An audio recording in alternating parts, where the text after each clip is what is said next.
Bismillahirrahmanirrahim. Assalamualaikum warahmatullahi ta'ala wabarakatuh. Alhamdulillah alladzi ja'alal ilma bita'allumi wa arsala lita'liminal anbiya wassalatu wassalamu ala asyrafil anam wa ala alihi wa ashabihil kiram. Rabbi israhli sadri, amin, wa yassirli amri wahlul uqdatam min lisani yafqahu qawli. Qala Allah Ta'ala fil Qur'anil Karim, bismillahirrahmanirrahim, subhanaka la ilma lana illa ma 'allamtana innaka antal alimul hakim. Allahumma inna na'udzubika min hamazati syayatin wa na'udzubika rabbi ay yahdurun. Shadaqallahul azim wa shadaqa rasulun nabiyyu habibul karim, amma ba'd. Ibu sekalian, kumaha daramang sehat? Alhamdulillah. Hutang lunas? Jilbab udah pada lunas? Belum, Ustazah. Ibu-ibu sekalian jamaah majelis Masjid Al-Azhar Syarif yang dimuliakan oleh Allah Subhanahu wa taala. Tema kita pagi ini menarik. Oh, nggak ada temanya ya. Tema kita hari ini terkait dengan belajar agama, keharusan apa kemauan? Saya pengen tanya dulu sama ibu-ibu yang hadir. Ibu datang ke sini kepaksa atau kemauan? Kemauan atau kepaksa? Benar? Benar. Niatnya datang ngaji pengen nyari ilmu apa nyari berkat? Jadi kalau pulang nggak dapat berkat nggak apa-apa ya? Nggak apa-apa. Karena yang pengen dicari apa niat utamanya? Ilmu. Haruskah kita belajar agama? Haruskah kita mencari ilmu? Itu kewajiban, keharusan atau sebuah kemauan? Maka harus bersinergi, keharusan juga, kewajiban juga, tapi harus ada kemauan dari diri kita untuk mencari ilmu dengan sebaik mungkin. Teringat dengan satu hadis Rasulullah Sallallahu Alaihi Wasallam. Ini populer hadisnya. Apa kata Rasul?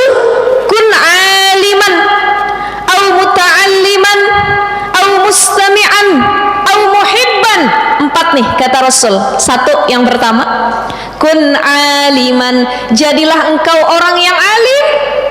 Kalau dia sudah alim, maka bukan hanya dia tahu ilmunya itu diamalkan buat dirinya, tapi juga kelak ilmu tersebut dia share, dia ajarkan kepada orang-orang sekitar. Itu yang disebut orang alim. Kun aliman kata Rasul, jadilah kamu orang alim, jadilah kamu pendidik, jadilah kamu guru, jadilah kamu orang yang faqih. Ketika kamu sudah alim, kamu bisa ngajarin ilmu kepada yang lainnya. Kalau kamu nggak bisa jadi golongan pertama, aduh saya nggak bisa jadi orang alim, au muta'alliman kata Rasul yang kedua, kalau kamu nggak bisa jadi guru, nggak bisa jadi orang alim, minimal kamu jadi muta'allim, orang yang doyan belajar, doyan ngaji, suka datang ke majelis ilmu. Au muta'alliman, orang yang terus belajar, nyantri, mondok, talaki di mana-mana. Sok silahkan. Ustazah, saya nggak mampu jadi muta'alliman.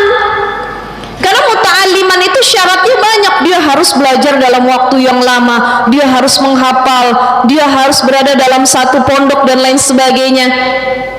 Au mustami'an kata Rasul, kalau kamu nggak mampu jadi orang yang muta'allim, belajar dalam satu tempat, jadi orang yang mustami'an, rajin dengar pengajian, jiping, ngaji kuping kalau bahasa kitanya ya Bu ya. Ustazah, saya datang jarang nyatet. Kenapa? Saya mah jiping aja, ngaji kuping, saya dengerin, masuk kuping kanan, keluar kuping kiri.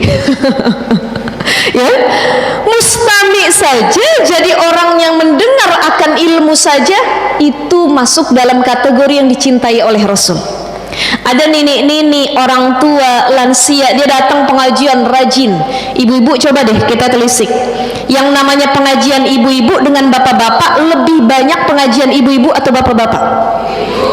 Senin ada, Selasa, Rabu, Kamis, Jumat, Sabtu, Minggu. Tiap minggu rame pengajian. Maka ibu-ibu tiap hari berkat di rumahnya numpuk. Ya, Senin baju hijau, Selasa kerudung merah, Rabu hitam tuh sampai Minggu. Pasti ada yang namanya taklim pengajian, karena ibu-ibu mau liqa, mau taklim majelis dimanapun ada.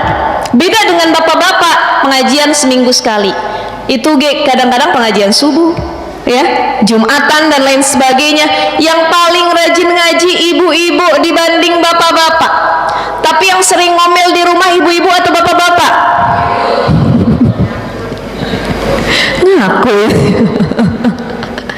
Yang suka komplain sama laki ibu-ibu atau bapak-bapak? Ibu-ibu. Yang seringkali amarahnya susah untuk diturunkan ibu-ibu atau bapak-bapak. Tapi yang ngaji tiap hari siapa? Ibu-ibu. Lalu kemana ilmu yang kita dapatkan setiap harinya?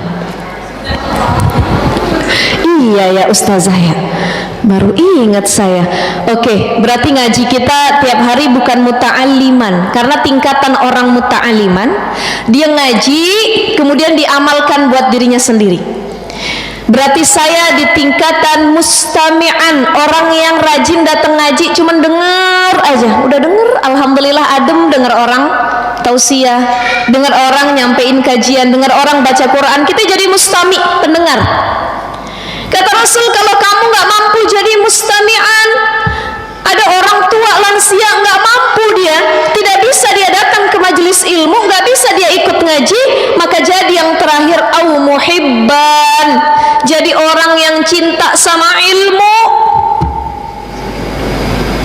cinta sama ilmu. Ada suami dia bukan orang alim, nggak bisa ngajarin istrinya, ya. Maka suami yang baik ketika dia tidak mampu menjadi pendidik terutama dalam ilmu agama terhadap istrinya, minimal dia jadi muhibban, orang yang cinta sama ilmu dan dia support istrinya buat ngaji. Ada suami yang ngajarin kagak, ya, diajak belajar juga kagak mau, diajak mendengarkan tausiah juga nggak mau, tapi support istrinya juga nggak mau. Minimal kita jadi pasangan yang kalau tidak bisa memberi pelajaran, kita jadi orang yang support kebaikan. Mama mau ngaji ya, kemana mama mau ngaji? Masjid Asy-Syarif. Oke, papa kasih 5 juta, mama bawa ya buat ngaji ya. Ada nggak yang begitu? Pak, emang 5 juta buat apa? Ya bawa aja buat pegangan mama. Mama mau sedekah boleh, pulang ngaji mama mau me time, ya, mau self love boleh. Kata suaminya, silahkan. Itu namanya support. Tapi 5 juta kegedean juga ya Bu ya. Ya, minimal kita jadi muhibban, orang yang cinta sama ilmu, ngelihat orang ngaji seneng. Udah tua, kita udah tua renta, udah lansia, ya Allah saya nggak bisa datang, kaki asam urat, diabetes, jantung dan lain sebagainya. Ngelihat orang ngaji, alhamdulillah ya Allah, mudah-mudahan saya dapat kebaikan dari orang-orang yang pada ngaji. Melihat wajah ulama, kita berdoa, ya Allah jadikan kebaikan dari ulama ini, mudah-mudahan bisa memberikan keberkahan buat diri saya. Tuh, jadi 4 golongan ini kata Rasul. Kun aliman au muta'alliman au mustami'an au muhibban.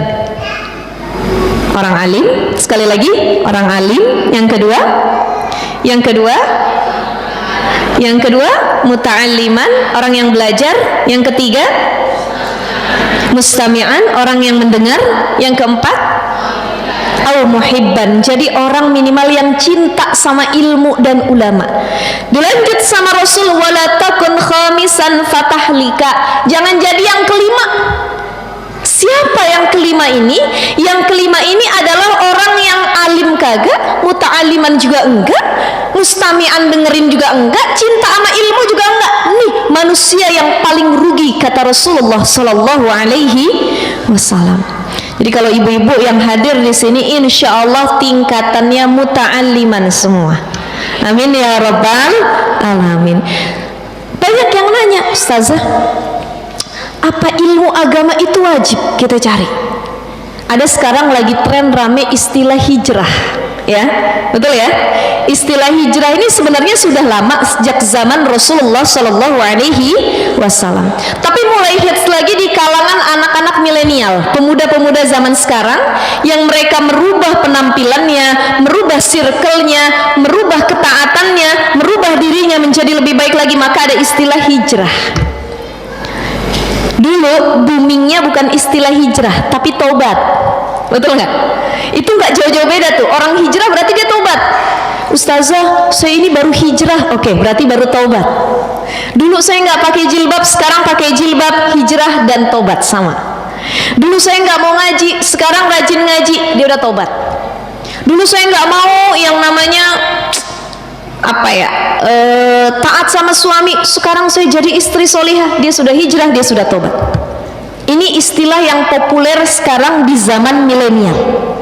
Ya, berbondong-bondong sekarang anak-anak milenial ikut kajian hijrah, ikut kajian yang di dalamnya mengarahkan yuk tobat lebih dekat lagi sama Allah Subhanahu Wa Taala. Termasuk kita, Bu, betul nggak? Ini kita semua nih, termasuk saya. Pasti ada penyesalan. Kata Rasul begini, ni'matani makbunun, ada dua nikmat yang sering dilalaikan sama manusia. Ini dua nih, sering banget kita lalai. Satu, as-sihah, nikmat sehat. Kalau udah sakit baru kerasa, ya Allah kemarin kemana aja waktu sehat. Ya, bisa buang air kecil, nikmat sehat. Bisa buang air besar, nikmat sehat. Bisa buang angin tuh hal-hal sepele, nikmat sehat. Maka ibu-ibu kalau ada di majelis taklim yang buang angin jangan dikatain. Ya, ada yang buang angin, kita bilang apa? Alhamdulillah, wangi bener. Tandanya masih sehat. Tuh, nikmat sehat yang seringkali disepelekan. Yang kedua, wal faragh, nikmat waktu lapang. Ini jadi reminder penting, muhasabah buat kita semua. Sekarang ada yang usianya 40 tahun, ada? Ada? Ada yang usianya 30 tahun? Ibu-ibu rata-rata mayoritas berapa di sini? 17. Oh. 17 ya. Ada yang 30, 40, ada yang masuk usia 50 tahun, bahkan ada yang sudah 10, 60 ke atas. Ini datang ngaji semuanya. Nanti kelak di akhirat, salah satu yang ditanya oleh Allah Subhanahu Wa Taala terkait usia, umur. Kemana engkau gunakan usia yang telah Allah karuniakan? Allah kasih kamu usia 60. Diapain tuh 60 tahun itu? Oh, saya kebanyakan dipakai tidur. Asal ngaji tidur, baca Quran tidur, jalan-jalan tidur, ngapa-ngapain tidur. Oke, hidupnya lebih banyak dipakai untuk naum, tidur. Ada orang 60 tahun dipakai lebih banyak buat ibadah, sholatnya nggak ketinggalan, sholat malamnya, tahajud, duha, sholat sunnah rawatib dan lain sebagainya. Oke, 60 tahun dipakai buat ibadah lebih banyak. Ada orang 60 tahun kerjaannya gibah, MGF, majelis gibah forever. Di mana-mana dia gibah, datang ke majelis taklim gibah, kondangan dia gibah, ya acara walimatus safar apapun dia gibah. Maka selama hidupnya lebih banyak usianya dihabiskan untuk mencari kesalahan orang lain dibanding membenarkan kesalahan yang ada dirinya sendiri. Itu ditanya sama Allah. Ini saya kalau ngomongin usia, ingat sama usia para salafus solih, orang-orang soleh terdahulu. Kategori usia manusia terbagi 4. 1, ada orang yang panjang umurnya, sedikit amalnya. Umurnya panjang, amalnya dikit. Makanya kalau ada orang ulang tahun, jangan cuma doain panjang umurnya, panjang umur. Kita gitu doang kan? Betul nggak? Harusnya dirubah. Sudah jangan mendoakan panjang umur ya, panjang umur ya, tapi doakan panjang umur, berkah usia. Karena ada orang panjang umurnya tapi usianya tidak berkah, dipakai lebih banyak maksiat. Maka panjang umur, berkah usia. Ada golongan pertama, dia panjang umurnya tapi dikit amalnya, sia-sia. Siapa?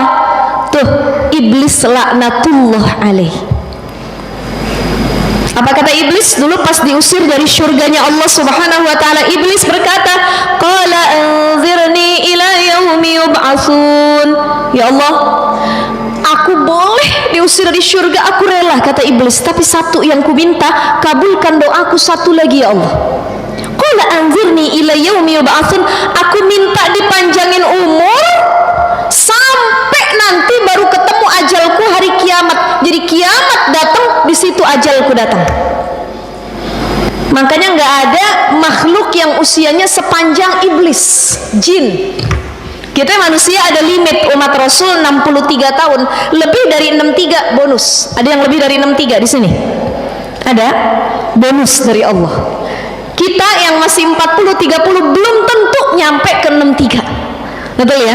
Itu limit batas usia umat Rasul, manusia kebanyakan. Tapi iblis, jin, usia mereka sampai hari kiamat. Makanya di setiap langkah kita, jin, syaitan itu nggak pernah berhenti godain kita. Kenapa? Dalam doa itu dia berkata, ya Allah, izinkan aku untuk panjang usiaku sampai hari kiamat, karena ketika waktu panjang tersebut aku pengen nyari temen yang nemenin nanti masuk neraka. Siapa? Dari golongan manusia. Bu, ibu, lebih berat godaan syaitan, jin, atau godaan dari hawa nafsu kita sendiri? Yang mencelakakan manusia, yang buat manusia maksiat dua, hawa nafsu, syaitan. Hawa nafsu, syaitan. Tapi selama ini manusia kalau bikin maksiat nyalahinnya syaitan mulu. Betul nggak? Kita sholat males ya, ini gara-gara syaitan nih godain jadi males katanya. Lagi ngaji ngantuk, nih gara-gara syaitan nih yang godain nih katanya. Ngantuk dari tadi. Jadi syaitan terus yang disalahkan. Padahal musuh terbesar manusia itu bukan syaitan, tapi hawa nafsu. Syaitan goda, hawa nafsunya nggak mau, kuat, ya, nggak mengarah kepada hawa nafsu yang buruk, nggak jadi kita maksiat. Syaitan nggak goda, tapi hawa nafsunya memuncak, jadi dia maksiat.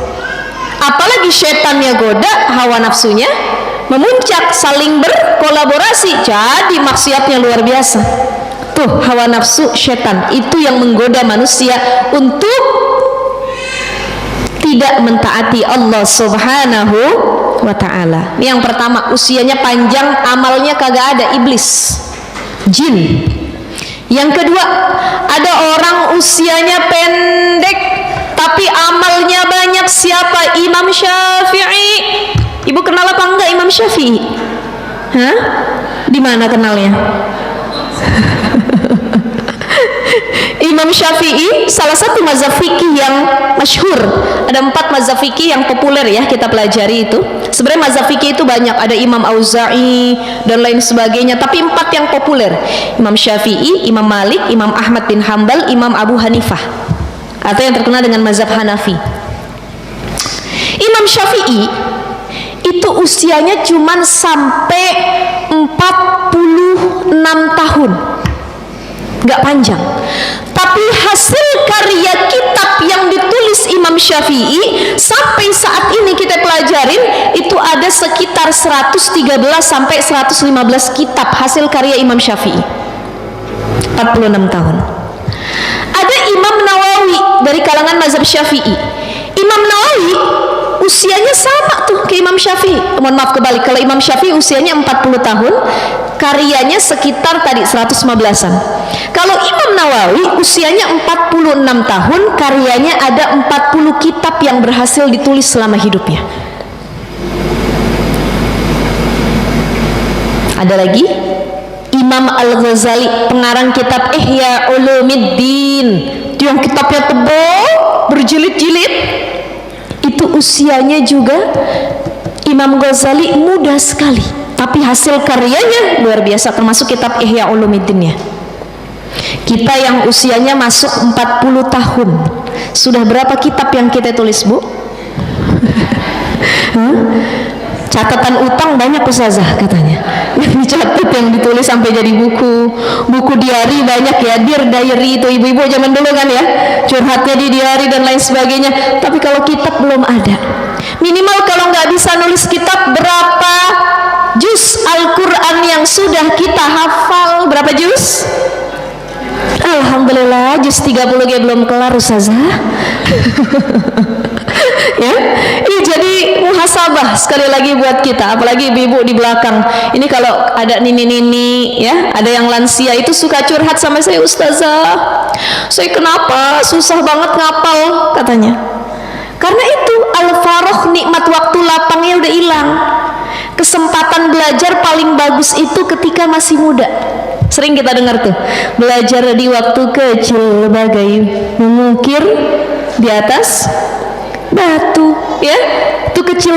Tapi belajar sesudah dewasa bagai mengukir. Baru diukir hilang, diapal hilang. Ngapal surat An-Nas, besokan ngapal surat Al-Falaq hafal, An-Nasnya hilang. Tuh penyakit kita zaman sekarang. Kenapa? Udah termakan usia. Makanya kita yang punya anak-anak, Bu, insya Allah nih yang datang anak-anak kita, cucu kita semua jadi keturunan salih dan salihah, jadi para ahlul Quran semuanya. Ini anak usia segini, jangan sampai kita lalaikan mereka untuk fokus terhadap hal-hal yang tidak manfaat. Anak kecil segede gini, ajarin ngafal Quran, ajarin ngaji, ajarin belajar keilmuan sebanyak mungkin. Kenapa? Udah gede tinggal diasah. Kita kadang nyesel. Ini saya kalau ditanya, Ustazah, penyesalan Ustazah yang paling dalam apa? Saya bilang, ya Allah, kalau boleh waktu diputar, kalau boleh waktu ngulang, saya pengen jadi santri lagi, saya pengen mondok lagi. Saya mondok dulu 6 tahun, tapi rasanya ya Allah saya belum maksimal. Quran saya belum ketalar 30 juz, ilmu yang lainnya belum saya pelajari. Kalau boleh ditanya pengen balikin waktu, saya pengen belajar mondok jadi santri lagi. Tapi sayangnya waktu nggak bisa diputar. Itulah nikmat yang sering kita sepelekan, al-faroh, nikmat waktu lapang. Sekarang udah tua ya, suami harus kita urus, anak harus kita urus, berangkat ngaji tadi harus masak dulu, beresin rumah dulu, nyiapin persiapan keperluan anak dulu, tidak selapang dulu saat masih single. Ini nikmat yang sering disepelekan. Maka hebatlah orang-orang yang waktunya walaupun sempit dalam kehidupannya, tapi tetap dia bela-belain untuk berangkat ngaji, ngejar ilmu. Ini manusia-manusia yang muta'alliman, dia beruntung. Tadi golongan kedua, usianya pendek, amalnya banyak. Ada yang ketiga, golongan manusia usianya panjang, amalnya panjang. Siapa? Kita punya ulama di Banten namanya Syekh Nawawi Al-Bantani. Ya, tapi makamnya ada di pemakaman Ma'la. Ya, di Jannatul Ma'la. Jadi kalau ibu-ibu pernah umroh haji, ada 2 pemakaman yang sangat masyhur dan itu diisi oleh para zuriyah keluarga Nabi. Kalau di Mekah namanya Jannatul Ma'la, pemakaman Ma'la. Di situ ada Abu Thalib, ada kakeknya Nabi, ada Siti Khadijah radhiyallahu anha, istri tercinta Nabi, itu di Ma'la. Termasuk makam para ulama-ulama hebat pun banyak yang di Ma'la. Ada Ibnu Hajar Al-Asqalani, ada Syekh Al-Maliki di situ, ada Syekh Nawawi Al-Bantani, ada lagi ulama dari Jawa ya. Itu yang masyhur juga, Allah yarham, Mbah Maimun Zubair, itu juga di sana dimakaminnya, itu di Ma'la. Kalau kita berpindah ke Madinah, ada pemakaman Baki. Ya, ibu-ibu yang pernah umroh haji pasti pernah nih ke pemakaman Baki. Itu di pemakaman Baki ada para istri Rasul, ummahatul mukminin Aisyah radhiyallahu anha, Huzaimah, Ummu Salamah dan lain sebagainya, itu di Baki semua. Para sahabat Rasul di Baki semua. Itu 2 pemakaman yang populer, masyhur karena keluarga Nabi rata-rata di situ semua. Ya, ibu-ibu sekalian ya. Ada tadi saya sebutkan panjang usianya, amalnya banyak. Syekh Nawawi Al-Bantani usianya panjang, kurang lebih itu 80 tahunan, tapi karya kitabnya ratusan sampai saat ini. Ada lagi yang kedua, Imam Jalaluddin As-Suyuti. sama karyanya juga ratusan, hasil kitab yang beliau tulis. Umurnya panjang, amalnya banyak. Ada yang keempat, manusia paling rugi, umurnya pendek, amalnya pendek. Umurnya cuma 40 tahun, 50 tahun, 30 tahun, tapi selama hidup ngaji nggak pernah, ibadah sunnah nggak pernah, bakti sama orang tua nggak pernah, ikut ngaji nggak pernah, sholat 5 waktu dia tinggalin, bantu orang dia nggak pernah. Ini umurnya pendek dan keberkahan di dalamnya tidak ada sedikit pun. Ya, ibu sekalian, halo Bu, Ibu, kita masuk golongan mana Bu? Yang mana ya Ustazah ya? Takutnya yang umurnya pendek, amalnya pendek. Tapi insya Allah mudah-mudahan kita masuk yang umur panjang, amalnya juga banyak. Amin ya Rabbal Alamin. Baik, saya lanjutkan. Berapa menit lagi kajiannya? 5 menit. Ya, terkait mengejar ilmu agama. Ini salah satu perintah dari Allah Subhanahu wa taala. Bahkan orang yang nyari ilmu, orang alim, orang yang doyan ngaji, itu dijanjikan dalam Al-Qur'an, yarfa'illahu alladhina amanu minkum walladhina utul ilma darajah. Allah itu nggak segan-segan ngangkat derajat orang yang mau terus belajar, yang alim, yang punya ilmu. Ustazah, saya niat nyari ilmu bukan karena pengen di-share lagi, tapi pengen lebih benar dalam ibadah. Betul. Berarti kita masuk dalam muta'aliman tadi. Kita nggak bisa share ke orang, tapi kita fokus memperbaiki ibadah kita. Itu niat nyari ilmu yang paling utama. Makanya kalau yang beredar persepsi di masyarakat, ilmu kan terbagi dua. Ada ilmu umum, ada ilmu agama. Ilmu umum mencakup matematika, biologi, kimia, teknik dan lain sebagainya. Ilmu agama, fikih, tafsir, hadis dan lain sebagainya. Itu menurut persepsi masyarakat. Tapi kalau menurut persepsi para ulama, ulama bukan menghukumi umum atau agamanya. Tapi para ulama mengatakan bahwa ilmu itu terbagi dua. Ada yang hukumnya fardu kifayah, ada yang hukumnya fardu ain. Ini seperti yang dikatakan oleh Imam Al-Ghazali dalam kitabnya Ihya Ulumuddin. Beliau mengatakan ilmu terbagi dua. Ada yang bersifat fardu kifayah, ada yang bersifat fardu ain. Saya pengen nanya sama ibu-ibu, kita sudah tahu bedanya fardu kifayah dengan fardu ain? Tahu? Tahu? Ini kalau belajar fikih pasti paham. Fardu itu sama dengan wajib. Sholat fardu 5 waktu, sholat wajib bukan? Kalau kita ninggalin subuh, zuhur, asar, maghrib, isya, dosa atau enggak? Maka itu disebut dengan ibadah wajib. Apa makna wajib? Mayusabu fa'iluhu wa yu'aqabu tarikuhu. Dikerjakan berpahala, ditinggalin dia dosa. Sholat kita tinggalin dosa. Itu yang disebut dengan wajib. Wajib sama dengan fardu. Maka fardu ada fardu kifayah, ada fardu ain. Fardu ain ini adalah kewajiban bagi setiap orang. Contoh, kalau saya nggak sholat, saya dosa. Nggak bisa sholat, saya diwakili nama orang. Tapi kalau fardu kifayah, akan berdosa jika dalam satu kampung, satu komunitas, satu daerah, satu keluarga tidak ada yang memperdalam ilmu tersebut. Itu baru berdosa. Contoh, kepengurusan mayit, jenazah, betul ya? Kitabu jenazah. Itu kalau dalam fikih ada bab tentang kepengurusan jenazah. Dalam satu kampung mesti ada yang bisa jadi amil. Ini dari Masjid Al-Azhar Syarif ada kan ya? Amil perempuan maupun laki-laki. Yang dia bisa mandiin mayit, bisa ngafanin, ya, kemudian bisa mendandanin dan lain sebagainya sampai rapi tuh, pakai kain kafan, itu ada amilnya. Kalau dalam satu kampung, satu daerah nggak ada yang bisa mengurus mayit, berdosa satu kampung. Itu hukumnya fardu kifayah, mengurus mayit. Apalagi belajar ilmu. Ini ilmu yang masuk dalam kategori fardu kifayah. Ilmu tafsir, ilmu hadis, ilmu tajwid, itu tajwid ya. Baca Quran itu kewajiban kita masing-masing individu. Tapi memperbaiki bacaan Quran memang diharuskan. Tapi kalau ada dalam satu kampung atau daerah yang nggak ngerti sama sekali cara memperbaiki bacaan Al-Quran, yaitu dengan ilmu tajwid, dosa satu kampung.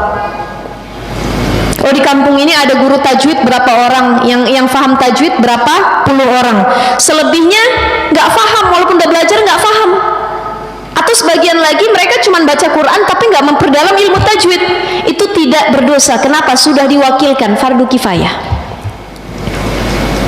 Tapi ada ilmu, ya, ini saya rangkum dari penuturan Syekh Zainuddin Al-Malibari. Beliau mengatakan ada 3 ilmu yang wajib dipelajari dan ini jadi fardu ain buat diri kita sendiri. Kalau tadi fardu kifayah, orang udah bisa, kita nggak bisa, nggak apa-apa, yang penting ada yang bisa. Kayak ngurus jenazah, nggak semua orang harus bisa, ada yang bisa, kita gugur kewajiban kita, ya. Apa itu? Kata Syekh Zainuddin Al-Malibari, pertama adalah ilmu yang wajib kita pelajari, ilmu fikih. Ilmu fikih yang mengajarkan tata cara ibadah sehari-hari. Saya jadi teringat ada satu makam yang didatangin sama Rasul. Rasul dengar dalam makam itu, yang di dalam makam lagi disiksa, lagi nangis, pedih siksaannya. Ditanya sama para sahabat, ya Rasul, apa yang engkau dengar? Aku mendengar yang di dalam makam ini lagi menangis, menjerit karena saking sakit pedihnya siksaan dari Allah, siksaan kubur tersebut. Apa yang dilakukan wahai Rasul oleh orang yang ada dalam kubur tersebut? Dosa apa yang pernah dia lakukan selama di dunia? Rasul mengatakan, kana la yastatiru minal bauli. Orang yang ada dalam kubur ini, dia disiksa sama Allah dengan siksaan kubur karena sebab selama hidupnya dia tidak benar dan bersih dalam perkara cebok atau istinja. Jadi hati-hati Bu, ini jadi reminder buat kita semua. Gara-gara perkara istinja, cebok yang gak bersih, itu bisa jadi azab dan siksaan dalam kubur. Kata Rasul disampaikan dalam hadis tersebut. Maka kenapa kalau kita belajar kitab fikih, baik dari kitab fikih yang paling tingkatannya rendah, kecil, ada Durusul Fikih, Safinatun Najah, Naik Fathul Qari, Fathul Mu'in dan lain sebagainya, itu pasti pembahasan pertama yang ada dalam kitab fikih adalah Kitabut Thaharah, bahasan tentang bersuci. Betul nggak Bu? Betul nggak? Kalau kita ngaji pasti awalnya kitab Thaharah, bersuci. Bagaimana hukum air, bagaimana tata cara wudu, bagaimana tata cara mandi wajib, ya, betul ya? Kenapa bab Thaharah yang berada paling awal di pembahasan fikih? Karena ibadah apapun gak sah kalau Thaharah atau bersucinya gak benar. Mau sholat kudu suci dari hadas besar, hadas kecil, dari najis, mughalazo, mukhafafah, mutawassithah, betul nggak? Betul ya Bu ya? Harus bersih. Orang lagi haid nggak boleh sholat, orang lagi junub nggak boleh sholat, harus ada mandi besar, mandi junub terlebih dahulu. Tuh dipelajari dalam kitab fikih Thaharah. Ah ustazah, tapi saya nggak suka belajar fikih, saya lebih suka belajar tafsir. Ya boleh, monggo silahkan. Ya, tapi kalau tafsir tidak menjadi fardu ain.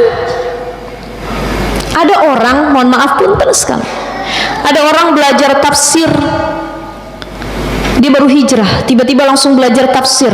Quran bacanya belum benar, ilmu tajwidnya belum ngerti, ya, makna Qurannya dia nggak paham, ilmu alat nahwu sharafnya nggak tahu, tiba-tiba langsung belajar tafsir. Boleh nggak? Boleh saja, tapi harus ada step by stepnya. Jangan langsung belajar tafsir, perdalam dulu tajwidnya, perdalam dulu bacaannya, pemahamannya, ya, amalkan juga, baru kita perdalam sambil dengan tafsir. Tapi kalau ilmu fikih, ini ilmu yang wajib ibu-ibu sekalian. Ibu-ibu tahu bagaimana tata cara wudhu, bagaimana tata cara mandi wajib dari ilmu apa? Fikih. Sekarang rukun wudhu ada berapa ibu-ibu? Rukun wudhu ada berapa? 6. 1, niat. Yang kedua, kita ulang sedikit. Yang kedua, membasuh muka. Yang ketiga, membasuh tangan sampai sikut. Yang keempat, membasuh sebagian kepala. Yang kelima, membasuh kaki sampai mata kaki. Yang keenam, tartib rukun wudhu 6, selebihnya sunnah wudhu. Tuh Gara-gara ilmu yang kita pelajarin kita tahu. Ada orang viral ditanya rukun wudhu dia nggak tahu. Padahal katanya pesantren bertahun-tahun. Ini yang paling dasar dalam bab toharoh. Apa rukun mandi wajib? Ada dua. Rukun mandi wajib ada dua. Yang pertama niat, yang kedua meratakan air ke seluruh tubuh. Tuh dua rukun mandi wajib. Dari mana kita belajar? Ilmu fikih. Maka penting memperdalam ilmu fikih. Yang lain juga penting, tapi hukumnya fardu kifayah. Kalau fikih kita nggak paham, gimana kita mau memperbaiki kualitas ibadah kita? Sholat, puasa, umroh, haji, dan lain sebagainya itu dalam fikih dijelaskan. Ya, maka orang-orang ini ada dalam bait kitab Zubat, ibu-ibu sekalian. Wa kullu man bighairi ilmi ya'malu a'maluhu mardudatun la tuqbalu. Itu sering banget tuh kita dengar tuh nazam itu. Setiap orang, wa kullu man bighairi ilmi ya'malu a'maluhu mardudatun la tuqbalu. Dia beramal tapi nggak ada ilmunya, maka amalnya nggak diterima. A'maluhu mardudatun, tertolak, la tuqbalu, nggak diterima. Udah tertolak nggak diterima, belum sempat ngajuin udah tertolak, gimana mau diterima tuh? Kalau ibaratnya kita ngajuin CV. Orang yang ibadah, orang yang beramal tapi nggak tahu ilmu, dia sholat Allahu Akbar nggak hafal bacaan iftitah, nggak hafal yang namanya rukun sholat, nggak hafal yang namanya sunnah hayat, sunnah abad dan lain sebagainya. Kita cuma sekedar sholat tapi nggak tahu ilmunya. Kita cuma sekedar wudu nggak tahu ilmunya. Kita cuma sekedar puasa nggak tahu ilmunya. Maka a'maluhu mardudatun la tuqbalu. Inilah pentingnya ketika kita punya kemauan untuk terus belajar, kita sadar diri, Bu, ya Allah, ilmu saya masih jauh, ibadah saya masih kurang sempurna. Maka untuk menyempurnakan ibadah dan kehidupan saya sehari-hari, saya akan terus belajar sampai titik darah penghabisan. Minal mahdi ilal lahdi, dari baru lahir sampai masuk kubur, saya janji ya Allah, hidup itu untuk belajar dan terus mengambil pelajaran. Ini yang harus jadi prinsip dasar dari kita semua. Maka ilmu fikih hukumnya wajib. Setelah dari sini, yuk cari kajian-kajian fikih yang bisa memperbaiki kualitas ibadah kita. Yang kedua adalah ilmu akidah. Keyakinan, tauhid sama Allah itu wajib hukumnya bagi setiap orang. Ya, jangan sampai nggak kita perdalam ilmu akidah, keimanan, keyakinan kepada Allah, itu berdosa kita. Ada orang dia nggak memperdalam keimanannya, akidahnya. Suatu ketika dia mendengar lagu-lagu yang suka masyhurkan oleh agama lain, kata dia enak benar ini lagu, katanya boleh, katanya, apalagi sekarang zamannya TikTok, Instagram dan lain sebagainya ya. Itu ada lagu-lagu yang orang-orang mereka ya. Itu saya punya pengalaman kemarin, nggak sengaja saya mau upload story di TikTok ya. Jadi ternyata kalau kita nggak setting dulu story di TikTok itu, ibu-ibu ya, ibu-ibu di sini pasti pada main TikTok juga ya. Itu story di TikTok, kebanyakan dia udah otomatis masuk lagunya, gitu. Baru kita yang milih, tinggal kita mau pilih pakai solawat atau apa-apa gitu ya. Nah, saya pengen milih solawat, nggak sempat keburu ke upload. Ternyata otomatis lagu dari TikTok, lagunya We Wish You Merry Christmas, We Wish You. Itu udah ke upload, saya bilang la ilaha illallah ya Allah, saya langsung hapus lagi itu ya. Nah ini jangan sampai karena keimanan kita kurang ketika kita dengar lagu yang sebenarnya itu adalah lagu kebangsaan atau lagu orang-orang di luar Islam, kita malah seneng. Kenapa? Kita tidak memperdalam ilmu akidah, keyakinan kepada Allah Subhanahu wa ta'ala. Jadi ilmu fikih, yang kedua ilmu akidah, yang ketiga adalah ilmu akhlak hati. Jadi kalau yang pernah mondok pesantren itu ada yang namanya kitab ta'limu ta'lim, akhlaqul banat, akhlaqul banin, bagaimana berakhlak, bagaimana ketemu orang yang lebih besar, bagaimana ketemu orang yang lebih muda, bagaimana bergaul dengan yang sepantaran. Tuh ilmu akhlak atau ilmu hati yang harus kita pelajari dengan sebaik mungkin. Ya, maka ibu-ibu sekalian, halo, datang ke majelis ilmu tenang atau tidak? Bahagia atau tidak? Lebih enak ngaji atau main HP? Ini cobaan orang zaman milenial sekarang, handphone, betul ya? Ada yang ngeluh, ustazah kenapa sih saya tuh susah banget ngelawan rasa males.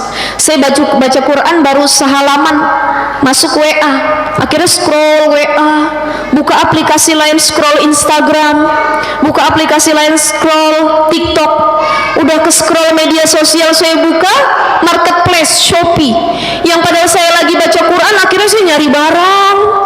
Baru keinget udah scroll HP 1 jam, ya Allah, Quran baru dibaca sehalaman, tapi main HP-nya udah 1 jam. Ini cobaan orang-orang di zaman seperti sekarang ini. Handphone lebih menarik dibanding Al-Quran. Handphone lebih menarik dibanding bersosialisasi dengan sesama. Ini gara-gara handphone, yang jauh jadi deket, yang deket jadi jauh. Sama suami ketemu di tempat tidur, suami main HP, bini main HP. Lakinya madep sini, bininya madep sini. Ya, akhirnya sama-sama ketiduran. Kumpul keluarga makan, anaknya megang HP, lakinya megang HP, emaknya megang HP, nenek kakeknya pun main HP. Ada. Ini zaman sekarang, realita ibu-ibu sekalian. Betul? Boleh saja. Ini alat bantu kita saat ini. Tapi kita harus jadi pribadi yang lebih bijak dalam menggunakan media sosial. Bagaimana menggunakan handphone yang bijak itu? Kita pakai buat sharing agama, kita pakai buat share kebaikan, kita pakai buat searching hal-hal yang manfaat. Ada Mbah Google. Ibu-ibu pengen nyari apapun di Google udah keluar, nggak usah dipencet, tinggal pencet satu tombol itu ada. Kita tinggal ngomong, Google, saya mau cari ini, tolong, muncul. Ibu buka YouTube, kajian Ustazah Syifa Nur Fadilah, muncul. Tuh, bener nggak? Itu di YouTube, di Google dan lain sebagainya. Kalau kita gunakan untuk dengar kebaikan, untuk ngaji, nyari ilmu, insya Allah manfaat handphone yang kita punya. Jadi jangan sampai kita lebih suka megang handphone daripada nyari ilmu. Penyakit orang sekarang lagi, dia nggak suka baca. Ya termasuk saya nih, ya. Gara-gara semenjak ada handphone keganggu kita untuk membaca. Jangankan baca Quran, baca buku, males. Lebih enak scroll handphone, scroll.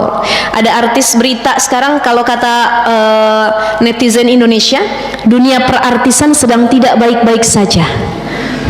Ya, muncul satu kasus, belum kelar kasus yang kemarin, kasus perceraian yang lainnya sudah muncul lagi.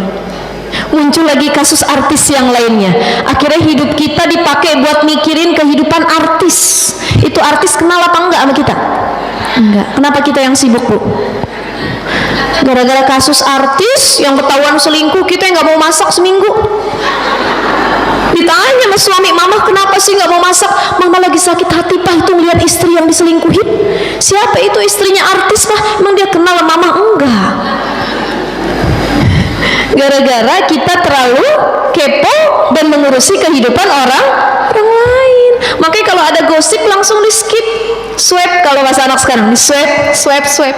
Ini kan enggak. Kalau ada kajian tausiah orang baca Quran, swipe, tausiah, swipe. Apalagi kalau ada ceramahnya nyinggung istri, ngebela suami, keep, swipe. Ya, tapi giliran ada berita artis, berita infotainment, gibah, artis ini melayangkan gugatan cerai kepada suaminya, kita nonton sampai akhir. Bentar, ini belum kelar katanya. Nah, ini jadi apa ya?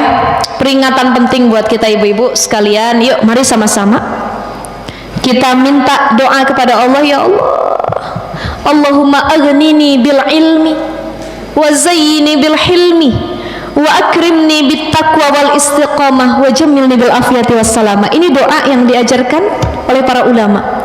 Apa artinya Allahumma aghnini bil ilmi? Ya Allah, kayakan hatiku, diriku dengan ilmu.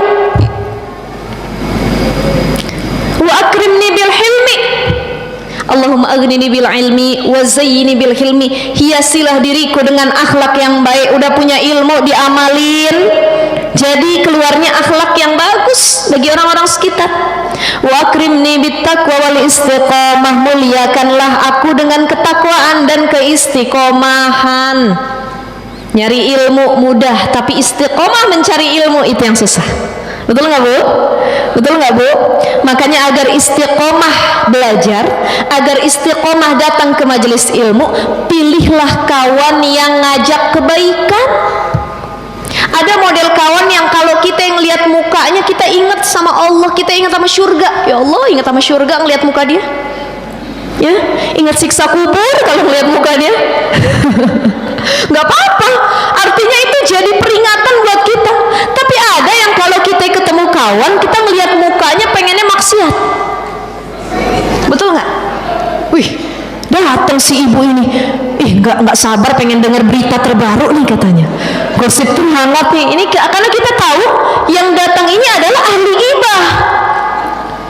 Pengen denger nih, ini pasti dia paling utama nih, kalau berita ABCD dia yang paling tahu. Ya, maka pintar-pintarlah, selektiflah kita memilih kawan pergaulan, karena kawan yang membawa kita untuk mengajak belajar, mengajak ngaji, ini yang bisa mensupport kita untuk istiqomah dalam mencari ilmu Allah Subhanahu wa ta'ala. Jadi istiqomah itu sulit apa enggak Bu? Sulit enggak? Ini dalam perkara istiqomah, biarpun sedikit, yang penting istiqomah daripada banyak tidak istiqomah. Apa contohnya? Sholat malam. Ustazah, saya sholat malam tahajud cuma 2 rakaat. Nggak apa-apa, tapi tiap malam nggak pernah ketinggalan ustazah. Nih istiqomah.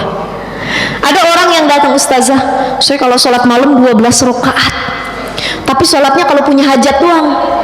Suami pengen naik jabatan, saya tahajud. Anak pengen diterima masuk sekolah, kuliah, saya tahajud.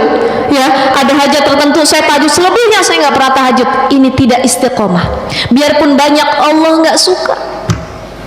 Yang Allah suka itu wa inqala adwa muha wa inqala, biarpun sedikit tapi dia dawam istiqomah.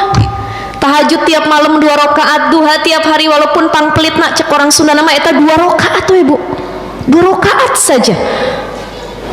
Dia duha, ya, tapi kalau istiqomah, maka ini lebih dicintai oleh Allah Subhanahu wa ta'ala dibanding dia duha 8 rakaat, 12 rakaat, tapi bisa dihitung sebulan cuma sekali, setahun cuma 2 kali duha.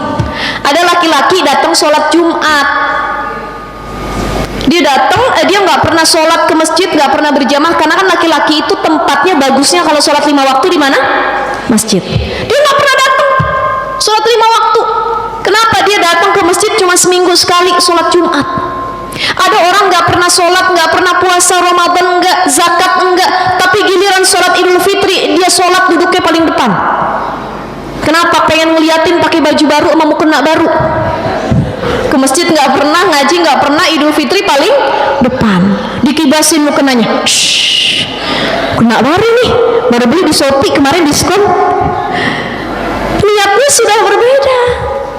Maka sekali lagi ibu-ibu sekalian, perkara yang kecil walaupun sedikit, tapi kalau istiqomah itu lebih dicintai oleh Allah Subhanahu wa ta'ala dibanding banyak tapi nggak istiqomah. Mulai dari sekarang kita harus punya tirakat. Tirakat itu kebiasaan. Apa kebiasaannya? Misal kita punya anak, pengen punya anak soleh-soleha, ibunya harus tirakat. Ini saya pernah diceritain sama guru saya di pondok dulu. Kiat sukses para ulama-ulama soleh, syekh-syekh besar, para kiai-kiai pondok. Itu kenapa kiai anaknya jadi ustadz lagi, jadi kiai lagi, jadi ulama lagi. Ternyata ada tirakat yang tidak ditinggalkan oleh seorang ibu. Pernah diceritain guru saya, ada satu pondok pesantren di Jawa, ya, Jawa Timur. Itu kiai, dia punya istri, Bu Nyai ya dipanggilnya ya, Bu Nyai, atau kalau ya ustazah gitu. Ini ustazah Bu Nyai ini punya anak 5, dan anaknya 5-5-nya jadi kiai semua, jadi ustadz semua, dan punya pondok semua. Ditanya apa tirakatnya, amalan yang didawamkan oleh Bu Nyai ini. Ternyata Bu Nyai ini, ustazah ini punya kebiasaan tiap hari selalu sholat malam, gak pernah ketinggalan kecuali haid.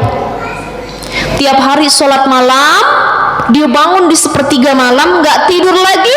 Kebanyakan kita kalau sholat malam tidur lagi habis subuh karena ngantuk, gak kuat.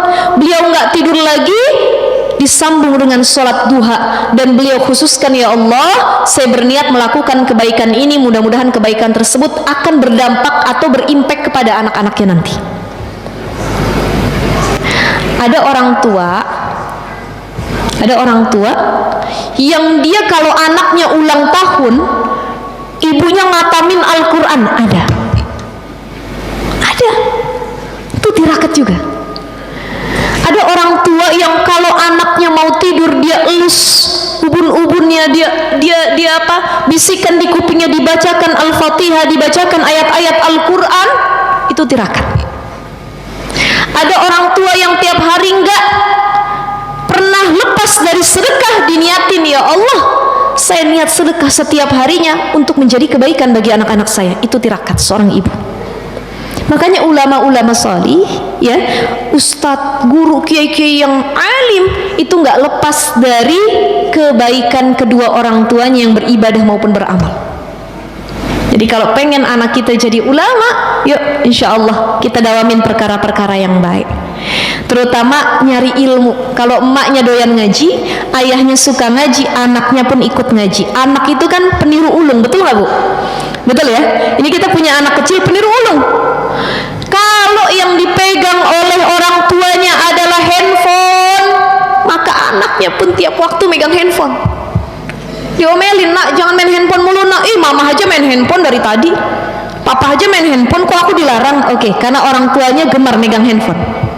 Orang tuanya tiap hari gemar megang Al-Quran, anaknya pun ikut. Bapak sama ibu pegang apa? Dia pegang Quran. Jadi anak tergantung kebiasaan dari orang tuanya. Apa yang orang tuanya biasakan, itu yang akan ditiru oleh anaknya. Orang tuanya rajin datang ke majelis ta'lim, majelis ilmu, anaknya ikut. Makanya saya senang kalau ada orang ngaji, ya, ibu-ibu ngaji, dia bawa anak, saya acungin jempol. Jangankan yang ngaji, saya yang ceramah aja kadang-kadang suka bawa anak saya. Kenapa? Biar mereka cinta sama majelis ilmu.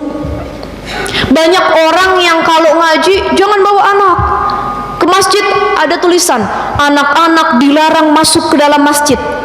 Bagaimana anak kita mau cinta sama masjid kalau dari kecil saja sudah dilarang masuk masjid? Padahal kebiasaan mereka ketika dewasa dimulai dari masa kecilnya. Jadi kalau ngaji, ajak anak kita ke masjid, sholat, ajak anak kita. Mau dia bercanda, mau dia ketawa, mau dia main, yang penting dia cinta dulu, hatinya condong dulu sama masjid, hatinya condong dulu sama majelis ilmu. Itu menandakan kita sukses sebagai orang tua yang mendidik anak-anak kita dengan sebaik mungkin. Makanya belajar itu, Bu, nyari ilmu bukan cuman keharusan, tapi kemauan yang kuat. Ya Allah, saya niat thalabul ilmi, bukan cuman menambah ilmu bagi diri saya, tapi saya bisa amalkan dalam ibadah sehari-hari. Saya bisa ajarkan anak cucu keluarga saya untuk menjadi pribadi yang lebih taat lagi. Tuh niat nyari ilmu karena Allah Subhanahu wa ta'ala. Alhamdulillahirabbil alamin. Ibu-ibu, terakhir ya, apa kiat-kiat kita ketika mencari ilmu? Satu, ketika kita belajar, cari guru yang tepat, sanadnya tepat, menyambung kepada Rasulullah Sallallahu Alaihi Wasallam. Jangan sembarangan cari guru. Apalagi ada orang sekarang zaman media sosial. Oh ustazah, saya mau nggak mau datang ke majelis taklim, saya nggak mau datang ke tempat liko. Kenapa? Cukup saya buka YouTube ngaji, itu guru saya. Udah, hati-hati. Man la syaikha lahu fa syaikhuhu syaiton. Siapa orang yang dia belajar, dia nggak punya guru, gurunya internet, gurunya cuman buku. Saya mah baca buku bisa, ngapain nyari guru? Fasyaikhuhu syaitan, gurunya setan. Makanya penting datang ke majelis, wajhan biwajhin, ketemu sama guru, tatap-tatapan, ngaji langsung. Kenapa? Keberkahannya beda. Di internet, di YouTube kita dengerin ceramah dapat pahala juga, apalagi kalau itu ngerubah hidup kita. Tetapi keberkahannya tidak sama dengan keberkahan kalau kita datang langsung ke majelis ilmu. Kita sering dengar ceramah di YouTube, ada ustadz ini, ustadz itu. Ya Allah, saya cuma dengerin dari YouTube. Kita punya kemauan kuat, kapan-kapan saya langsung pengen tatap wajah, pengen langsung datang hadir ke majelis ilmu. Itu yang benar. Jadi orang belajar itu harus wajihan biwajhin, lebih beda dampaknya. Langsung datang ke majelis ilmu, cari guru yang tepat, sanadnya tepat, ya, menyambung kepada Rasulullah Shallallahu Alaihi Wasallam, bukan guru-guru. Mohon maaf, ini saya agak sedih zaman sekarang ya Bu ya. Zaman sekarang agak sedih. Banyak orang yang tadinya dia nggak punya ilmu agama sama sekali. Dia nggak pernah mondok, dia nggak pernah nyantri, dia nggak pernah belajar, otodidak, dia hijrah, tiba-tiba jadi ustadz, jadi ustazah. Padahal yang alim itu banyak, betul nggak? Yang alim, yang sanatnya tepat, yang mondoknya lama, yang kuliahnya sampai ke Timur Tengah, itu banyak itu. Ustadz Adi Hidayat, Abdul Somad, itu kan masya Allah guru-guru kita semua, betul nggak? Tapi ada orang ini latah nih, zaman sekarang kita orang Indonesia tuh latah. Ada orang viral. Oh kenapa? Ini dia dulu artis, jadi ustadz, jadi ustazah. Oh dia dulu mu'alaf, jadi ustadz, jadi ustazah. Padahal kita nggak tahu nih background keilmuannya seperti apa. Ustazah saya dengerin cuma ngambil motivasi, boleh. Tapi kalau kita menganggap dia nggak ahli di bidangnya, kemudian dia menyampaikan hal tersebut, bagus kita skip, cari guru yang ahli di bidangnya. Karena banyak sekarang orang lebih fanatik sama guru ulama yang dia baru hijrah, tapi ilmunya tidak begitu dalam, dibanding ulama-ulama yang sebenarnya secara keilmuan luar biasa. Itu kurang ditengok sama anak-anak sekarang, betul nggak Bu? Jadi kalau sekedar datang ke majelis ilmu kepada guru-guru yang oke, dia baru hijrah, ngasih motivasi, jadi motivator ya, memberi kebaikan, dengerin, nggak apa-apa, jadi ilmu buat kita. Tapi kalau kita pengen perdalam ilmu yang sudah berbeda nih, tafsir, hadis, fikih, ini kan lebih dalam lagi, maka cari guru yang lebih tepat, yang sanad keilmuannya jelas. Itu kurang lebih seperti itu ya. Maka ibu-ibu ngaji niatnya apa Bu? Pengen jadi ustazah? Ini banyak orang ngaji niatnya apa? Pengen jadi ustazah, pengen jadi ustadz ya. Jadi ustadz, jadi ustazah, tanggung jawabnya besar. Kita salah ngomong, dosa. Kita salah ngajak kebaikan, dosa. Apalagi zaman media sosial. Di zaman sekarang orang lebih suka motong ceramah para guru-guru, akhirnya FYP dijadiin huru hara. Jadi huru hara.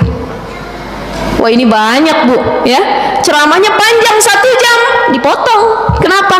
Dipotong cuma 1 menit yang sekiranya bisa FYP, bisa terkenal, kemudian jadi huru hara. Ustadz ini ngomong ini, ustazah ini ngomong ini. Hati-hati, lebih bijaklah menggunakan media sosial, cari kajiannya yang lebih lengkap. Jangan cuma nonton sepotong kita langsung percaya, menghujat, jadi netizen yang ngetik jarinya sana sini dan lain sebagainya. Ini dipertanggungjawabkan oleh Allah Subhanahu wa ta'ala. Maka cari sanad yang tepat, guru yang tepat ya. Yang kedua tadi, kalau bisa langsung tatap muka, wajhan biwajhin. Kemudian lagi ketika kita mau belajar, sucikan hati kita. Ini terakhir ya, agar ilmu lebih mudah masuk ke dalam hati kita. Kenapa saya bilang tadi di awal, ada orang masuk kuping kanan, keluar kuping kiri, jiping, ngajinya cuman nguping aja. Ketika nyampe di rumah, tadi Ustazah Sifa nyampein apa? Lah ya katanya, lupa tadi katanya. Pokoknya begitu dah, lupa nih ngajinya. Kenapa? Bisa jadi karena ilmu itu nggak masuk ke dalam hati kita. Dulu Imam Syafi'i pernah ngadu sama gurunya Imam Waqi. Syakautu ila Waqi su'al hifzi fa'arsyadani ila tarkil ma'asi. Wahai guruku Imam Waqi, aku mengeluhkan diriku yang beberapa hari terakhir ini kok kayaknya susah ngafal, susah menerima kebaikan, susah menyerap ilmu yang saya pelajari. Kenapa ya wahai guruku? Maka gurunya Imam Waqi mengatakan, al-ilmu nurun wa nurullahi la yuhda lil asi.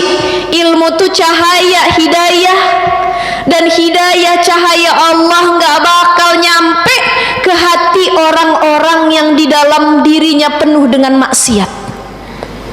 Jadi kalau diri kita penuh dengan maksiat, hati kita penuh dengan penyakit hati, ujub, iri, dengki, sombong, takabur, ya hasad dan lain sebagainya, ini susah menerima ilmu pengetahuan.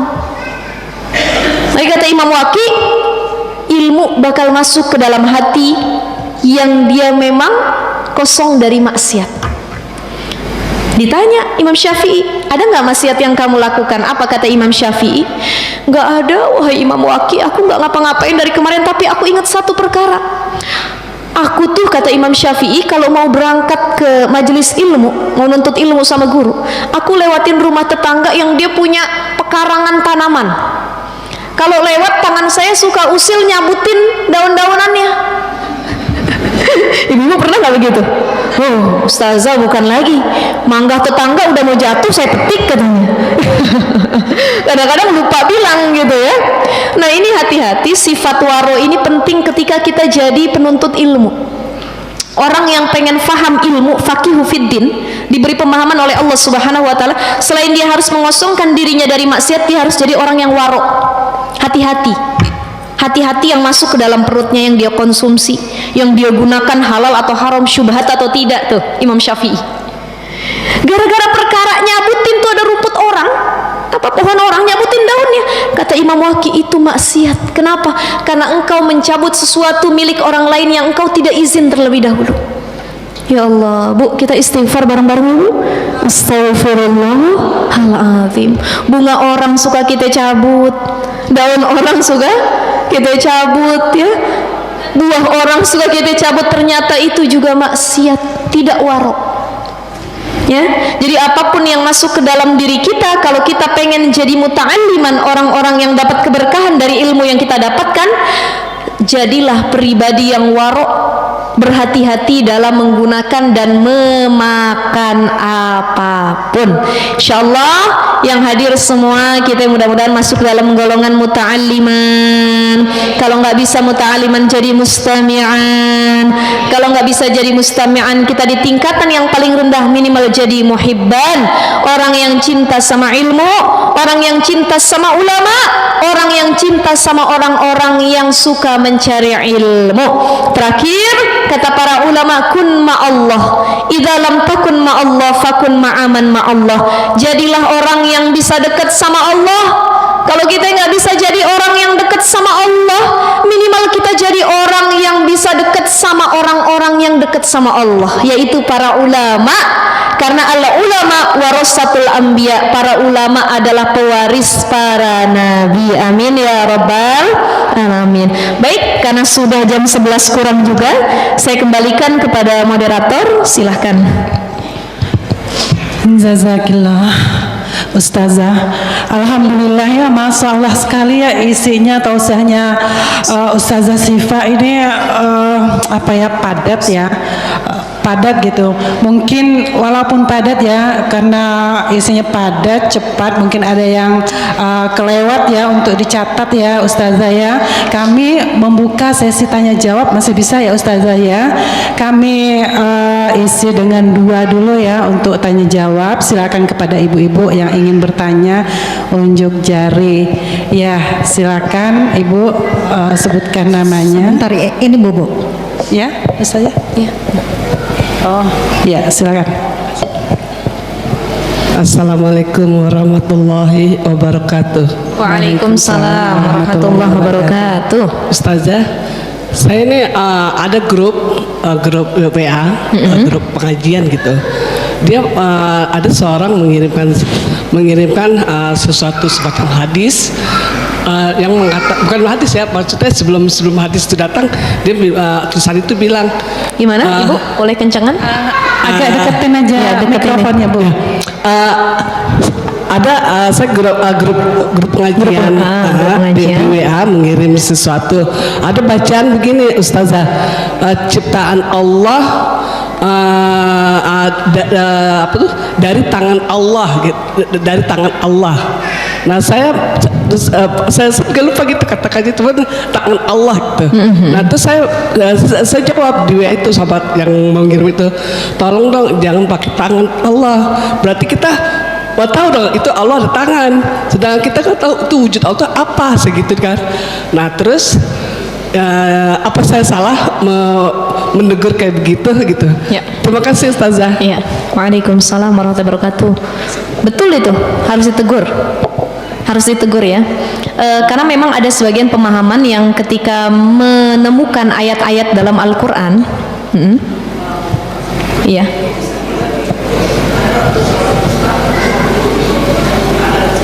Ya, oke. Ya. Baik. Nah, terkait hal ini memang ada perbedaan dari pendapat para ulama atau golongan ya. Saya bilangnya golongan ya. Karena kan di Indonesia yang hadir juga beberapa golongan pemahaman agama. Ada yang ini agak nggak enak sebenarnya disampaikan. Ada yang cenderung lebih ekstrim, ada yang cenderung lebih apa ya disebutnya malah membebaskan dalam beragama, tapi ada yang wasatiyah, tengah-tengah gitu ya. Ini dalam pemahaman agama. Nah, terkait yadullah fawqa yadayhi misalkan. Tangan Allah itu di atas tangan-tangan mereka gitu. Menggunakannya kata langsung tangan Allah gitu ya.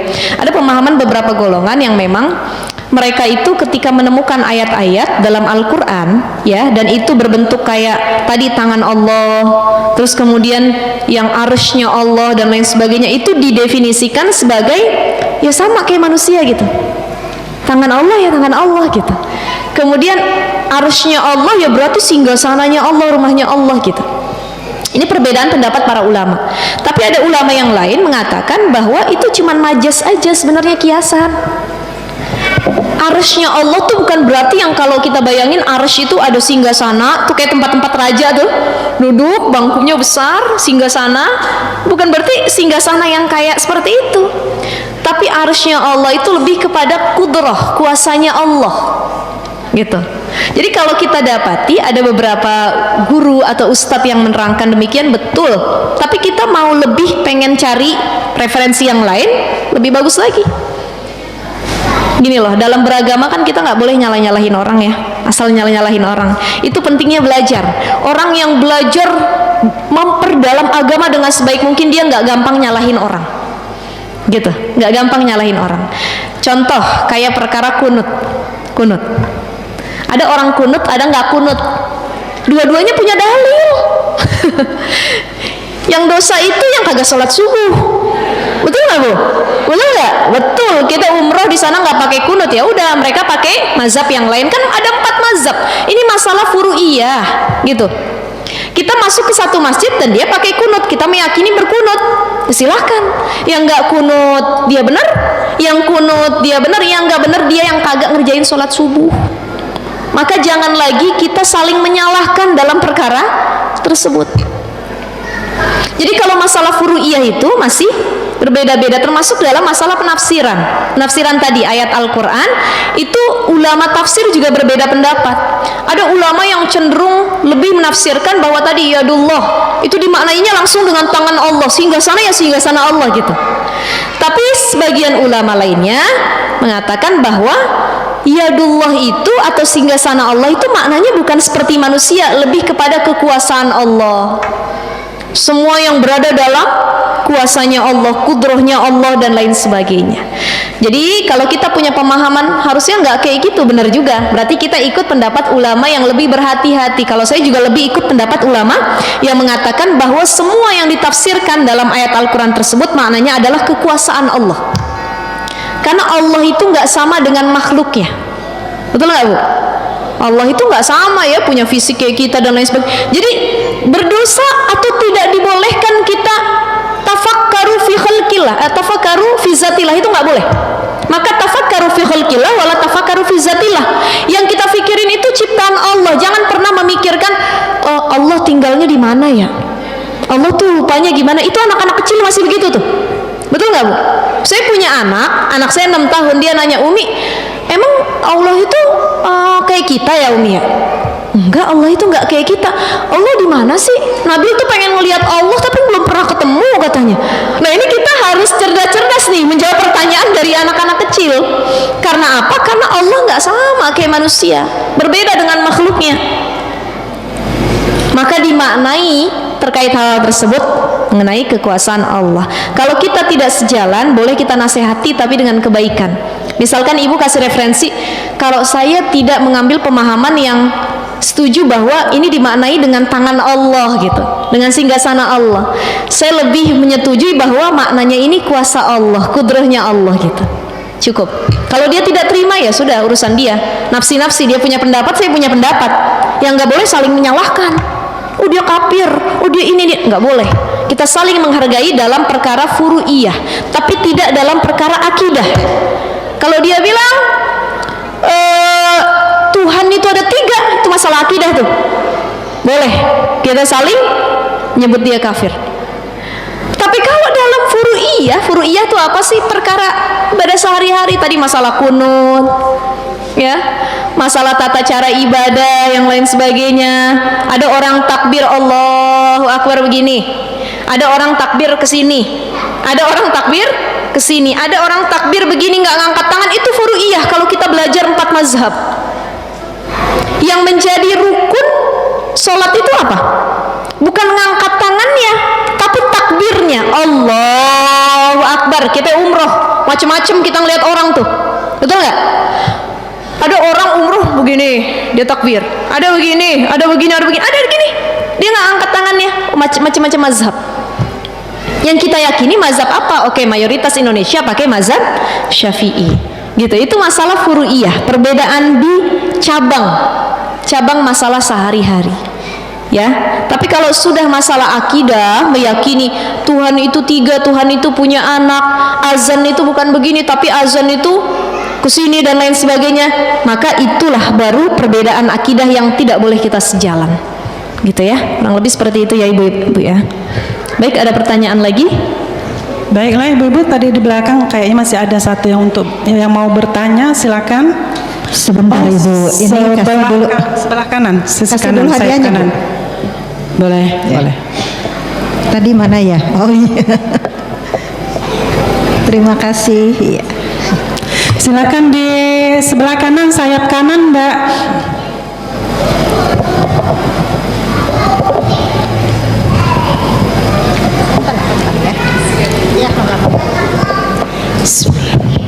Assalamualaikum warahmatullahi wabarakatuh. Waalaikumsalam. Saya dengan Siti Musdalifah, saya dari Rumah Sakit Permata Dalima Serpong. Ada sedikit pertanyaan yang mengganjal di diri saya dalam kehidupan sehari-hari, Bu Ustazah. Ya. Tata cara orang, misalkan ada yang meninggal gitu ya Pak Bu Ustazah, meninggal, apakah benar bagi yang untuk yang wanita tidak boleh mengantar jenazah ke Kuburannya? Iya.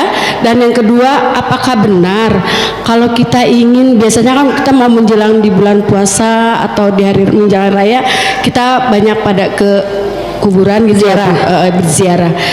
Memang untuk wanita apakah diperbolehkan atau tidak gitu ya Bu? Ya. Silakan, terima kasih Bu Ustazah. Assalamualaikum warahmatullahi wabarakatuh. Waalaikumsalam warahmatullahi wabarakatuh. Terkait mengantar jenazah ke kuburan ya. Jadi kalau kita istri sendiri, anak sendiri, masa sih nggak boleh lihat prosesi apa namanya di kuburnya orang tua kita, pasangan kita dan lain sebagainya. Begini, awalnya Rasul melarang perempuan itu ziarah kubur awalnya.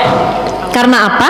Karena perempuan dulu di zaman jahiliyah, di zaman Rasul itu banyak yang kalau datang ke kuburan mereka meraung-raung, menyakiti diri sendiri. Kan perempuan itu tidak sestabil laki-laki. Laki-laki nangis, perempuan nangis, tapi nangisnya perempuan bisa merusak semuanya, gitu ya. Itu bahkan bisa menyakiti sendiri. Suamiku, kenapa engkau meninggal? Apa itu? Mencabik-cabik dirinya sendiri, mencakar dirinya sendiri. Awalnya Rasul melarang ziarah kubur bagi perempuan, ya.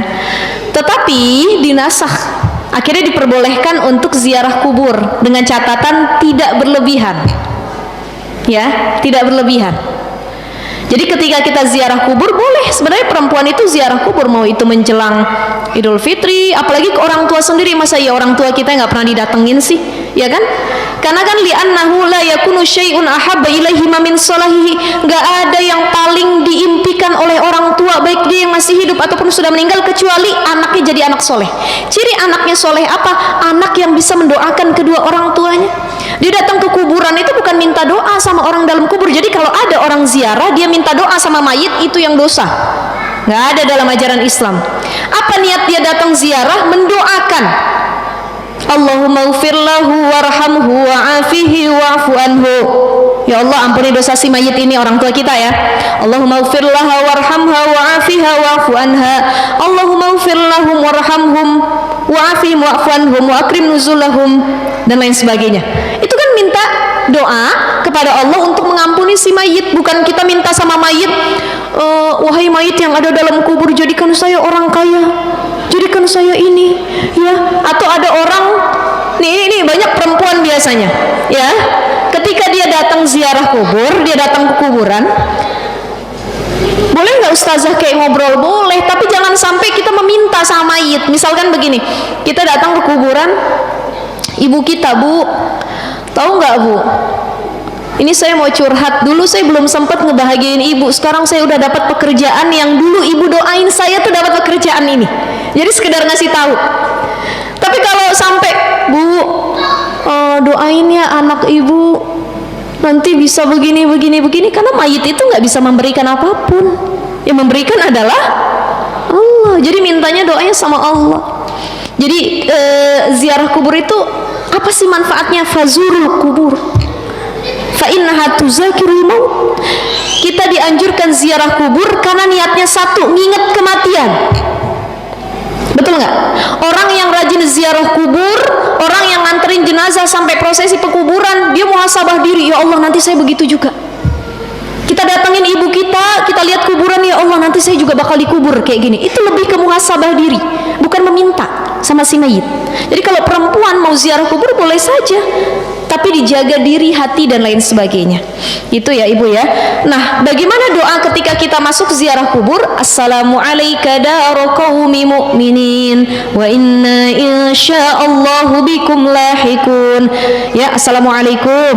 Tuh, atau kita cuma bilang assalamualaikum ya ahlal kubur, ya. Itu juga boleh. Ini yang diajarkan sama Rasul kalau datang ziarah kubur, baca doa tersebut. Keselamatan bagi kalian wahai para penghuni kuburan ini, dan kami pun yang hadir yang datang ziarah, kami juga termasuk orang-orang yang nanti nyusul, tapi nggak tahu kapan tuh doanya. Jadi kalau masuk kuburan begitu, jangan masuk kuburan pang numpang, anak kucing mau lewat. Akhirnya kuburan, makom-makom yang ada di Indonesia itu jadi tempat uka-uka, tempat percobaan, angker atau tidak, ada penampakan atau tidak, ya. Padahal itu bukan si mayit, itu jin yang menyerupai. Yang namanya orang mati itu nggak ada yang begitu, dia udah gitu, ya. Jadi silahkan ziarah kubur bagi perempuan, karena itu juga tidak dilarang. Menyaksikan keluarga kita yang dikubur juga silahkan, dengan catatan mampu menjaga diri untuk tidak berlebihan, menangis berlebihan, tidak meraung-raung, menyakiti diri sendiri maupun orang lain. Itu ya, kurang lebih seperti itu ya. Baik, sudah ya ibu ya.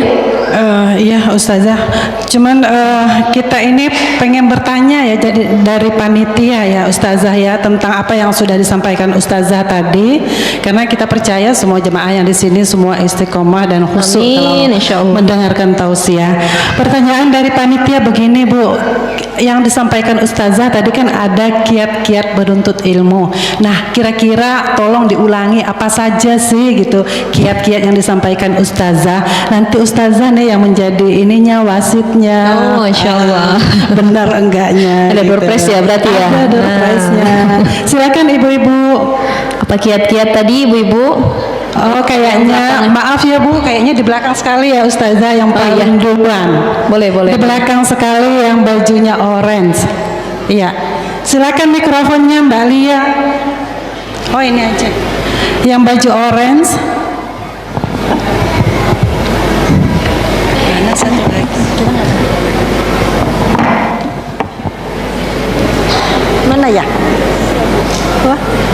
Ini Ibu.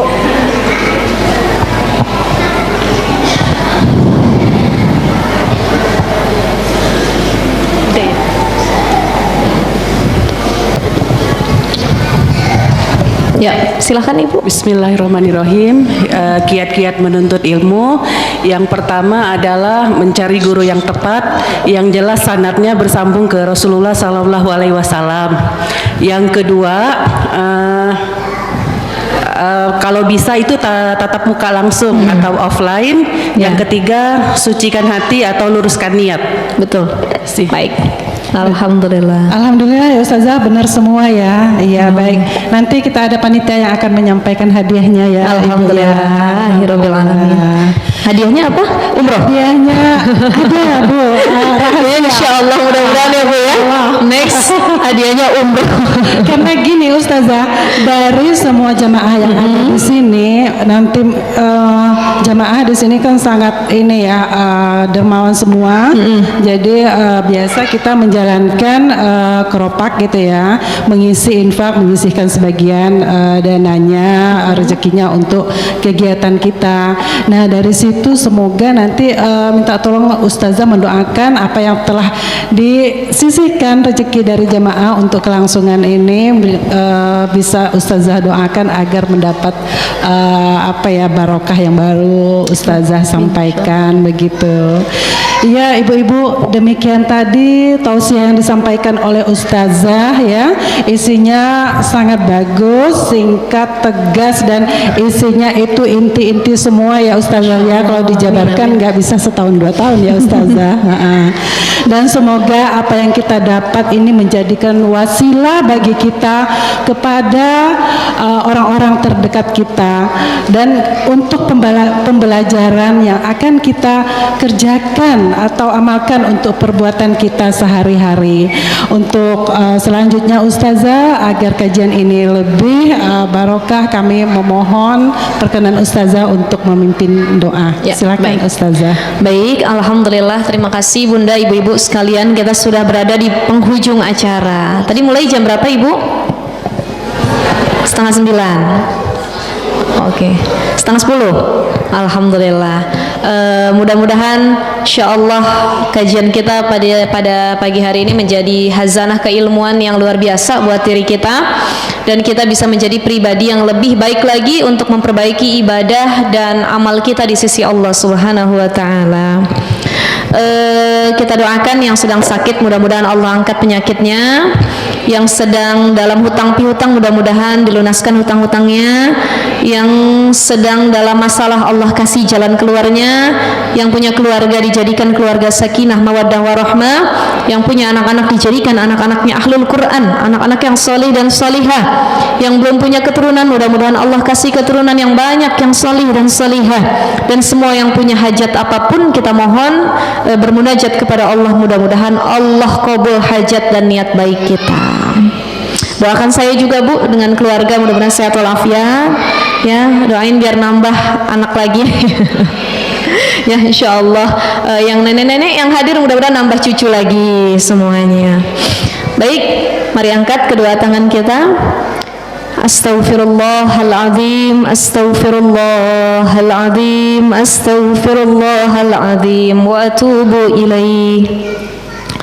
A'udzu billahi minasyaitonir rajim. Bismillahirrahmanirrahim. Alhamdulillahi rabbil alamin. Hamdan syakirin, hamdan na'imin, hamdan yuwafi ni'amahu wa yukafi mazidah. Ya Rabbana lakal hamdu kama yanbaghi li jalali wajhikal karim wa 'azimi sultanik. Allahumma salli ala sayyidina Muhammad wa ala alihi sayyidina Muhammad. Allahumma ighfir lana wa li walidayna warhamhuma kama rabbayani saghira, wa li ustadhina wa li jami'il المسلمين والمسلمات والمؤمنين والمؤمنات الأحياء منهم والأموات. اللهم أغننا بالعلم وزينا بالحلم وأكرمنا بالتقوى والاستقامة وجملنا بالعافية والسلامة برحمتك يا أرحم الراحمين. ربنا هب لنا من أزواجنا وذرياتنا قرة أعين واجعلنا للمتقين إماما. اللهم وحسن مرادنا وحسن مقاصدنا وثبت إيماننا وطهر قلوبنا وصهي أجسادنا وكثر أرزاقنا بجاه سيدنا محمد صلى الله عليه وسلم وببركة الوالدين وببركة الوالدين وببركة الوالدين. Ya Allah, ya Rahman, ya Rahim, ya Ghafur, ya Syakur, kami hamba-Mu yang lemah, ya Allah, ampuni dosa-dosa kami, ya Allah. Ampuni dosa-dosa kami, ya Allah. Dosa yang sengaja kami lakukan maupun dosa yang tidak sengaja kami lakukan. Dosa kepada pasangan kami, dosa kepada orang tua kami, baik yang masih hidup ataupun yang sudah wafat, ya Allah. Kami faham betul bahwa kami tidak bisa meminta maaf kepada kedua orang tua kami, ya Allah. Maka kabulkanlah segala doa baik kami untuk mereka yang telah tiada, ya Allah. Ya Allah, ampuni dosa keturunan kami, pasangan kami, anak cucu kami, guru-guru kami, orang tua kami, ya Allah. Kami hanya hamba-Mu yang seringkali berbuat dosa dan kesalahan, ya Allah. Tapi kami berjanji, ya Allah, akan selalu kembali untuk memperbaiki diri kami. Ya Allah, ya Rahman, ya Rahim, pada pertemuan yang penuh dengan rahmat ini, ya Allah, istiqomahkanlah kami untuk terus menuntut ilmu, ya Allah. Istiqomahkanlah kami untuk terus memperbaiki ibadah kami, ya Allah. Istiqomahkanlah kami untuk bijaksana dalam menggunakan media sosial kami, ya Allah. Istiqomahkanlah kami untuk terus wa tawassau bil haqqi wa tawassau bis sabr, memperingati kebaikan dan menasihati kesabaran kepada orang-orang di sekitar kami, ya Allah. Ya Allah, ya Rahman, ya Rahim, jadikanlah kami yang berkeluarga menjadi keluarga yang sakinah mawaddah warahmah, ya Allah. Begitu berat cobaan yang kami hadapi dalam pernikahan kami mohon, ya Allah, jadikanlah ini rahmah yang begitu besar antar kami dengan pasangan. Ya Allah, jadikan pasangan kami bukan hanya indah dipandang mata kami, ya Allah, tapi jadi qurrata a'yun juga, menjadi seseorang yang bisa membimbing kami dunia dan akhirat. Ya Allah, ya Rahman, ya Rahim, jangan Engkau jadikan perkumpulan kami ini perkumpulan yang terakhir kalinya, ya Allah. Jika Engkau kumpulkan kami di majelis ilmu yang penuh dengan kebahagiaan dan rahmat ini, ya Allah, maka izinkanlah kami juga nanti kelak berkumpul di syurga-Mu, ya Allah. Andai ada salah satu dari kami yang tidak masuk syurga, ya Allah, dengan kebaikan kawan-kawan kami yang selalu mengajak untuk terus mencari ilmu dan mendekatkan diri kepada-Mu, ya Allah, tarik juga kami untuk bisa masuk syurga-Mu, ya Allah. Ya Allah, berkahi usia kami dalam ketaatan. Andaikan kami wafat, maka wafatkan kami dalam keadaan husnul khatimah. Allahumma inna nas'aluka husnul khatimah wa na'udzubika min su'il khatimah. Ya Allah biha, ya Allah biha, ya Allah bihusnil khatimah. Ya Allah biha, ya Allah biha, ya Allah bihusnil khatimah. Rabbana taqabbal minna innaka antas samiul alim wa tub alaina innaka antat tawwabur rahim. Rabbana atina fid dunya hasanah wa fil akhirati hasanah wa qina adzabannar. Walhamdulillahi rabbil alamin. Al-Fatihah. A'udzu billahi minasy syaithanir rajim. Bismillahirrahmanirrahim. Alhamdulillahi rabbil alamin, arrahmanir rahim, maliki yaumiddin. Iyyaka na'budu wa iyyaka nasta'in. Ihdinas siratal mustaqim, siratal ladzina an'amta 'alaihim ghairil maghdubi 'alaihim waladdallin. Rabbana ighfir lana wa liwalidayna. Ibu-ibu, terima kasih banyak. Saya mohon maaf bila ada kata-kata yang kurang berkenan saya sampaikan. Mohon ridho dan maafnya. Mudah-mudahan insya Allah kita bisa silaturahim lagi, ngaji bareng lagi di waktu dan kesempatan yang akan datang. Assalamualaikum warahmatullahi wabarakatuh.